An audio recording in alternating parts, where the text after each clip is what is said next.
Hey everybody, my name's Michael and I post weekly videos about swimming, biking, and running.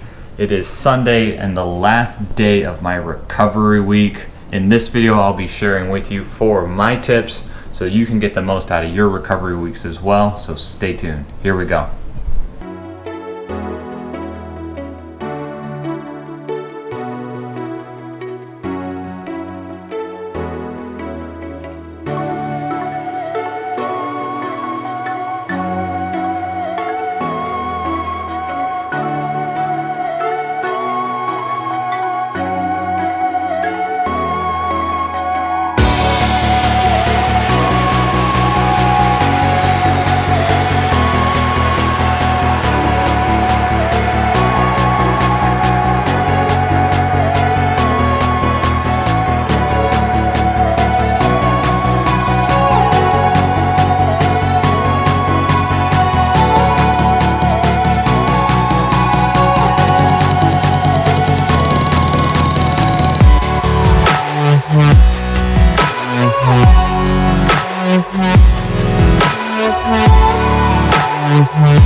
Alright, and we are back. This is the end of the week, recovery week for me. As you saw in the video, I had 3 bike rides and 3 runs, all of them endurance, recovery-based efforts, except for that Friday run, 60 minutes at 7:13 pace. That was actually very intentional for me to put that long, hard run in the end or toward the end of my recovery week. I will share with you more detail about how I build my training schedule and why I put that long, hard run toward the end of my recovery week in another video, but this video is dedicated entirely to talking and sharing with you 4 tips, really 4 focuses that I had this last week to make the most out of my recovery. Now, my training plan currently is 3 weeks of build, 1 week of recovery. These tips I'm about to share with you can be used regardless of how you structure your training, whether that is 3, 4, 5 weeks on, 1 week off, or you're doing 5 days on, 2 days off. These tips are universal, so feel free to take them and use them as you need. All right, let's jump right into it. So the first tip I have for you is really quite obvious, but it's to eat for recovery. How I focused on that over the last week is really in a couple areas. The first area is making sure that I was getting enough protein. I'm keeping that coming in consistently because the recovery week is when our bodies are building. The second way I was focusing on nutrition was to make sure that we are eating nutrient-dense foods. Now, my wife and I, we cook at home quite a lot, so we have a lot of control over that, trying to make sure that the foods we're putting in are giving us all the nutrients our bodies need to continue to build. And then third is really about my mindset, making sure that I'm not thinking of the recovery week as a good time to dial in body composition, because really that's not the point of recovery. The point of recovery is to make sure our bodies have what they need for the future weeks to come. The body composition will take care of itself as we continue to push ourselves. So high quality training requires high quality nutrition. All right, so the second tip I have to share with you is to stick to the calendar. This probably is most impactful for especially newer endurance athletes. I was there at one point as well.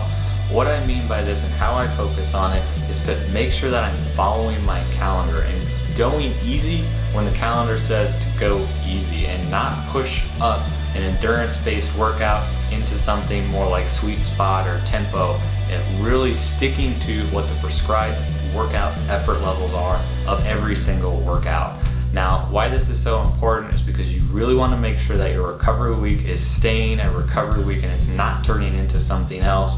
If you're a newer athlete or you feel like you have trouble with this, make sure you're paying attention to your power, your heart rate, or your pace, whatever metric that is that you're using to measure your performance off of. So the third focus I have to share with you this week is about limiting the high-end efforts. Now, if you're like me at all, perhaps you like to sprinkle in a little bit of form sprints at the end of a bike ride or the end of a run. I think it just helps round out the energy systems.